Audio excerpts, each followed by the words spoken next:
সময় সূর্যোদয় হবে। স্পষ্ট ঘোষণা করতে চাই, আর যদি একটা গুলি চলে, হেফাজতে ইসলাম বাংলাদেশ ঘরে বসে থাকতে পারবে না। আমার সন্তানের লাশ নিয়ে আমরা কবরস্থানের দিকে যাব না। পরবর্তী সন্তানের লাশ কাঁধে আমির হেফাজত ইনশাআল্লাহ রাজপথে যখন নামবেন, টেকনাফ থেকে তেঁতুলিয়া পর্যন্ত পথ ভাঙ্গা সেই গণজোয়ার রুখে দেওয়ার সাধ্য কারো হবে না।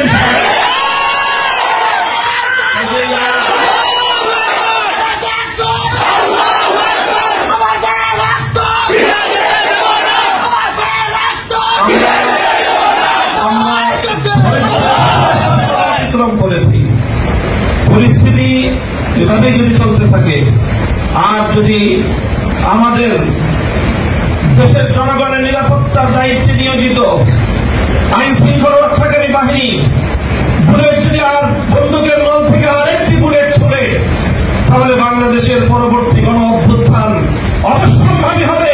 সে অভ্যুত্থান রুখে দিতে কেউ পারবে না। আমরা আল্লাহ পাক রব্বুল আলামিনের কাছে দোয়া করব, যারা বৈষম্যের বিরুদ্ধে জীবন দিয়েছে, যারা বৈষম্যের বিরুদ্ধে জীবন দিয়েছে, অত্যাচারীর হাতে যাদের প্রাণ গিয়েছে, তারা নিঃসন্দেহে শাহাদাত বরণ করেছে।